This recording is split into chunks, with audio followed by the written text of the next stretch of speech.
சமீப காலத்தில் ஒன்று நடந்துச்சு. ஒரு மாபெரும் வெற்றி கொடுத்த ஒரு இயக்குனர்.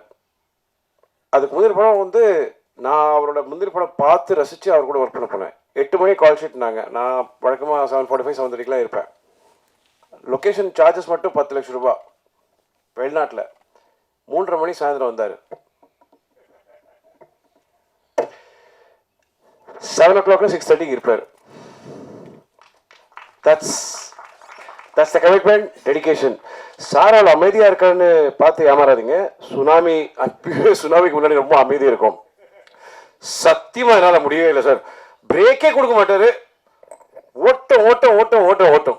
இன்னும் அவரோட பயம் என்னென்னா, தாமதம் ஆகிடக்கூடாது, நேரத்தில் முடித்து ப்ரொடியூசரோட செலவை மிச்சம் பண்ணோம், டைமில் முடிச்சிடணும்னு. அந்த கடைசி 6:30 மணி வரைக்கும், அந்த 6:30 அப்படி சொல்கிற வரைக்கும் இன்னும் எதனா ஒரு ஷார்ட் எடுத்துடலாமா, கேட்டு கூட வந்துட்டு இருப்போம். ஓகே அப்படின்றாரு.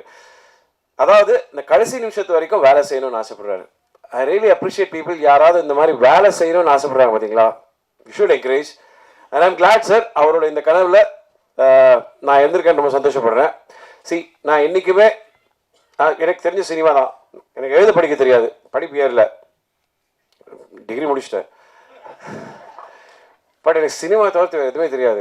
நண்பன் படத்தோட காட்சி மாதிரி தான். எங்கள் அப்பா கிட்ட சொன்னேன், எனக்கு வேறு எதுவுமே ஏற மாட்டேங்குது. ஸோ சுற்றி வடித்து பார்த்தாலும் எனக்கு சினிமா தான், சச்சோமா மாதிரி தான். நீங்கள் பாருங்களேன், இன்றைக்கும் அதே அப்படியே இருப்பாங்க. She is actually the inspiration. வரும்போது சீடை முறுக்கு எல்லாம் கொடுத்து ஏதோ ஒன்று எல்லாரும் கூட சிரிச்சு பேசிக்கிட்டே இருப்பாங்க. That's good vibes.